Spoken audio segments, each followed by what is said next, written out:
मोहित जी, आपने ये पूरी व्यवस्था आप देख रहे हैं, ब्यौरा जायज़ा ले रहे हैं।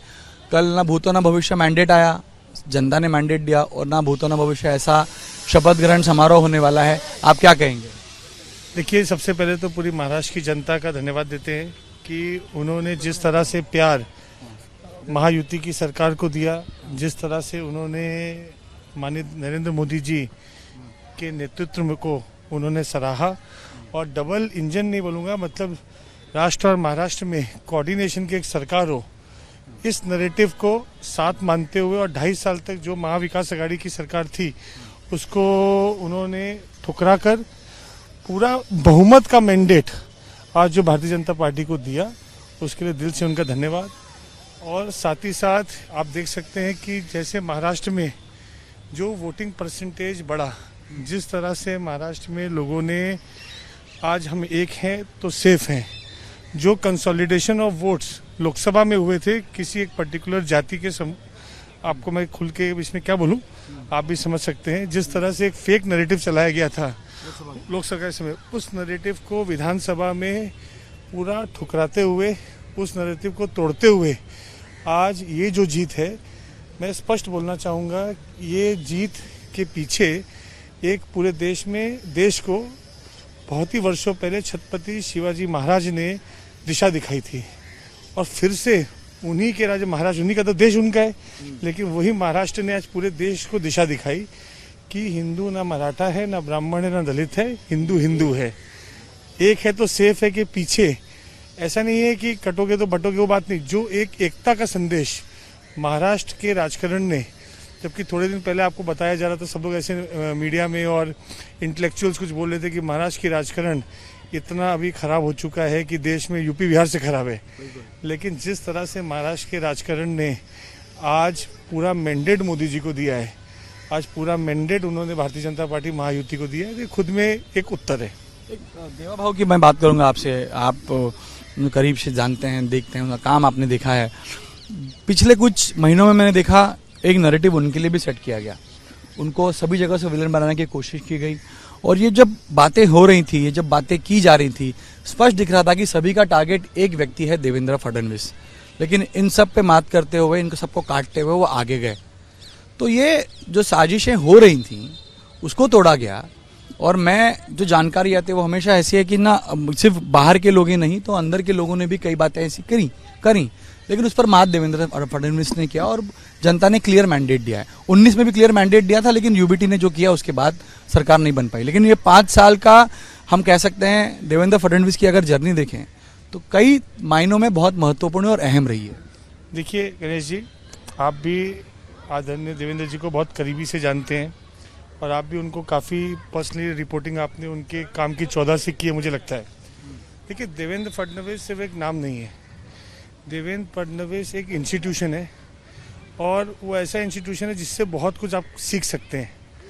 आज विपरीत परिस्थिति में, आज ऐसी परिस्थिति में कि जब सब कुछ आपके अगेंस्ट हो जाए, आप हारी हुई बाजी भी 19 की हार जाएं, यही मेरा सवाल था, जीती हुई बाजी भी आप हार जाएं। आप 22 में जब लोगों को लग रहा था कि देवेंद्र फडणवीस वापस आएंगे, तब त्याग और समर्पण किसको बोलते हैं कि उन्होंने वो कुर्सी अपने मित्र पक्ष को दे दी पूरी, और खुद एक कुर्सी नीचे आ गए।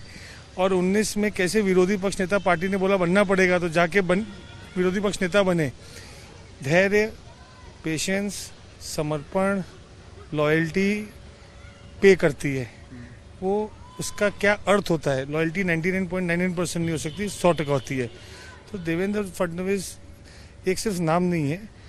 आज 2.5 साल की जब महाविकास आघाड़ी की सरकार थी, उन्होंने जैसे नारायण राणे साहब हो, नीतीश के ऊपर केस किया फेक, प्रवीण दरेकर हो, मैं हूँ, किरीट सोमैया हो, अनेक, आपने पूना का भी देखा, लेकिन सबके संकट मोचन कौन थे?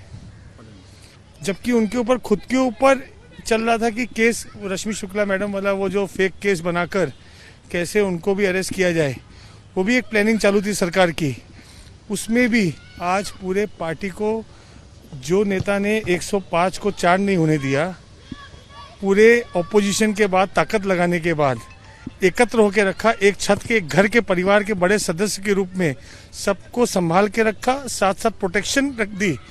और उनके साथ कुछ गलत ना हो, उनके परिवार का भी ख्याल रखा, उसका नाम देवेंद्र फडणवीस है।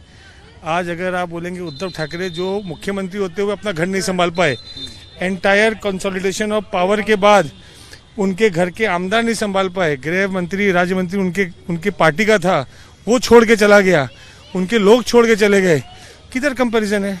ये आज जब पवार साहब को उनके लोग छोड़ के चले गए तो किधर तुलना है?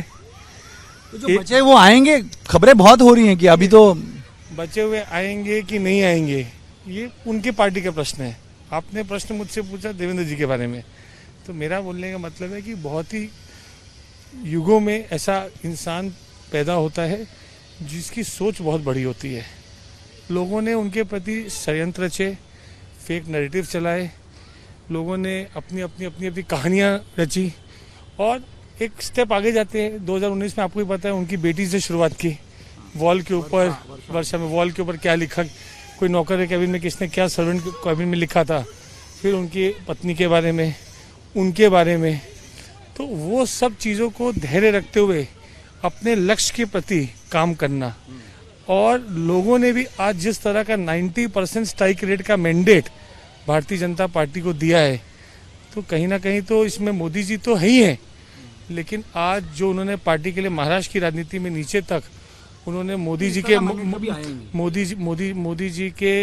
नेतृत्व को, मोदी जी के देश में जो वो काम करे, उनके पूरे आदेश को नीचे तक संभाल के रखा। मुझे लगता है कि वो मोदी जी में काफ़ी हमारा इंटरेक्शन होता है, कभी भी हमेशा देवेंद्र जी ने मोदी जी को फॉलो करने की बात नहीं, उनके प्रेरणा स्रोत रहे, आज भी बोला, उनके लिए वो प्रेरणा स्रोत रहे।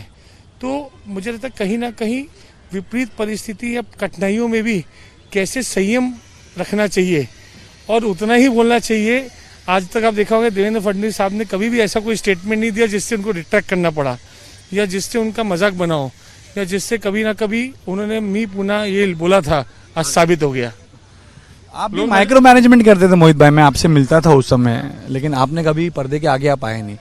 लेकिन जो माइक्रो मैनेजमेंट इस कैंपेन ने देवेंद्र फडणवीस से कैंपेन के दौरान हुआ, क्या उसी का नतीजा है कि इस प्रकार के मैंडेट आपको मिल सका?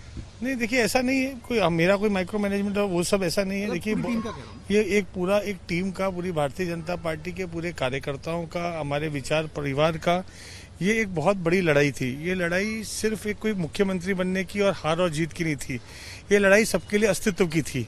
जिस तरह से फेक नैरेटिव और झूठे एक तरह से पूरा माहौल बनाया हुआ था मार्च के बाद, चाहे कॉन्स्टिट्यूशन का हो, बीजेपी 50 के ऊपर नहीं आएगी, बीजेपी खत्म हो गई, मुंबई को लेकर था, जिस तरह का पिछले 5 साल से नैरेटिव महाराष्ट्र की राजनीति में बनता जा रहा था, और महाराष्ट्र का स्तर कुछ सुबह 9 बजे उठकर ब्रेकफास्ट करने से पहले और ब्रश करने से बाद लोगों को जो उत्सुकता होती थी टीवी पे आकर क्या बोलना है, ऐसे लोगों को महाराष्ट्र ने नकार दिया।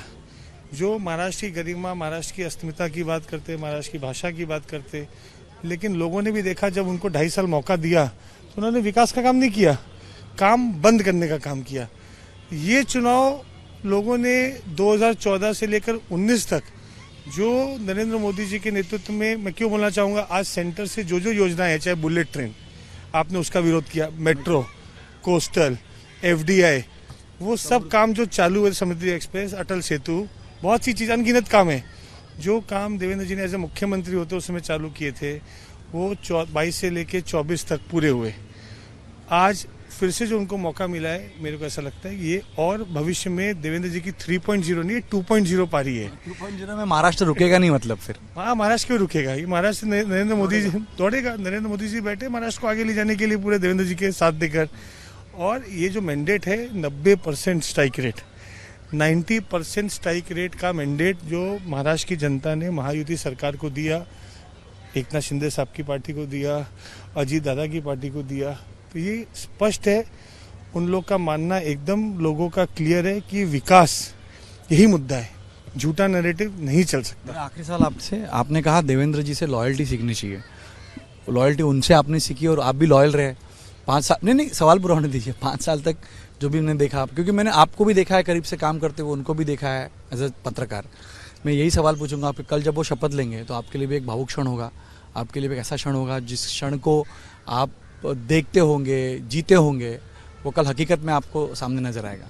100%। देखिए जब वो था जिस दिन ये नंबर आ रहे थे 120 125, तो हम लोग लग रहा था कि 125 130 नंबर आएंगे। पर आपने ट्वीट कर दिया था लेकिन वो हाँ, मेरे को ऐसा था कि वो मेरे को कहीं ना कहीं लग रहा था कि जो वोटिंग परसेंटेज है जिस तरह का नीचे जब हम लोग घूमते थे देखते थे लोगों में पॉजिटिविटी जो भारतीय जनता पार्टी महायुति को लेके थी, जिस तरह का एक कैंपेन था पूरा, जिस तरह का देवेंद्र जी का मोदी जी का चेहरा था चुनाव के अंदर, जो लाडकी बहन का आशीर्वाद था, एक है सेफ है का नैरेटिव जो था, तो उसमें दिख रहा था कि कहीं ना कहीं हम 135 तक पहुंचेंगे पूरा।